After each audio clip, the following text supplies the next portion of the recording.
From the middle class to COVID-19, foreign policy, and more, President Trump and Joe Biden facing off in their final debate before the presidential election.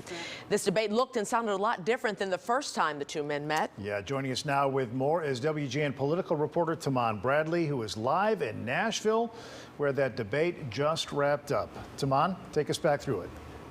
Good evening. The attacks were sharp, but the interruptions were kept to a minimum. So tonight, voters could hear and see the differences between these two men.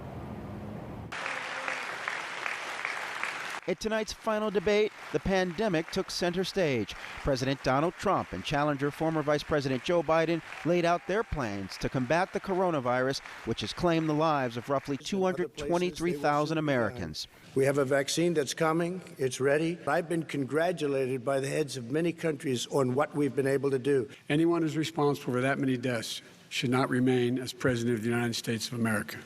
President Trump argued that even as the virus rages, the economy cannot withstand shutting down businesses. Biden jabbed that the president is trying to wish away the virus. He says that we're learning to live with it.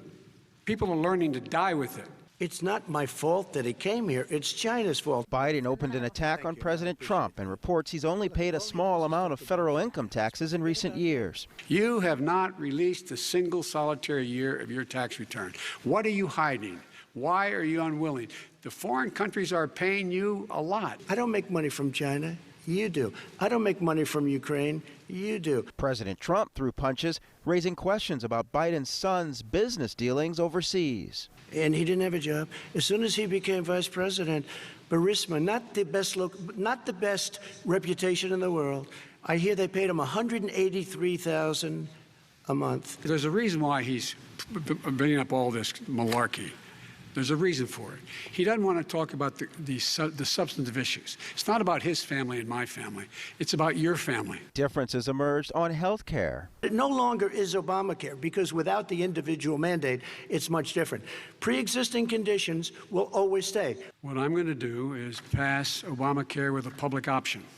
Will become Biden care. The public option is an option that says that if you, in fact, do not have the wherewithal if you qualify for Medicaid and you do not have the wherewithal in your state to get Medicaid, you automatically are enrolled. This final debate comes very late in the process. There are only 12 days left before Election Day, and more than 47 million Americans have already voted. Reporting from the final presidential debate in Nashville, I'm Taman Bradley.